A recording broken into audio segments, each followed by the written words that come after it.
নমস্কাৰ বন্ধু বান্ধৱীসকল, কি খবৰ? সকলো চাগে ভালে আছে। মোৰ অন্য এটা ভিডিঅ'লৈ সকলোকে স্বাগতম জনালোঁ।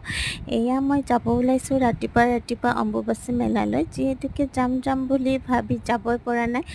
তো আমি ৰাতিপুৱা আহিলোঁ, ভাবিছিলোঁ ৰাতিপুৱা আহিলে ভিৰটো কম পাম, কিন্তু নহয়, আমাতকৈও ৰাতিপুৱা অহা মানুহ আছে তাৰমানে।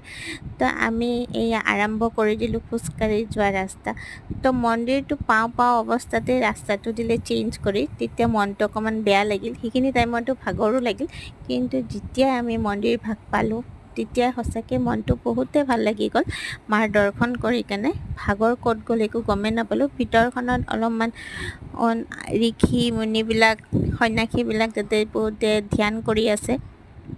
তো আমি অলপমান ভিতৰত অলপ সময় থাকি তো আমি বাহিৰলৈ ওলাই আহিলোঁ। ওলাই আহি কেনে প্ৰথমতে পেট পূজা কৰি কেনে তাৰপিছত আমি মেলা চাব ধৰিলোঁ। তো আপোনালোকে বাৰু অম্বুবাচী মেলা চালে নে নাচালে জনাবচোন। যদি চাইছে প্লিজ কমেণ্ট কৰি জনাব দেই। মন্দিৰ ভাগত আহি সঁচাকৈ মনটো বহুত ভাল লাগে। আমি ইমান ওচৰতে থাকি আহিব নোৱাৰোঁ, আৰু বাহিৰৰ ইমান দেশ বিদেশৰ মানুহ আহি কেনে মন্দিৰত থাকে। নানান ধৰণৰ মানুহ দেখা পোৱা যায়। সঁচাকৈ আমি এনেই তাতে অলপ সময় থাকি ঘৰমুৱা হ'ল।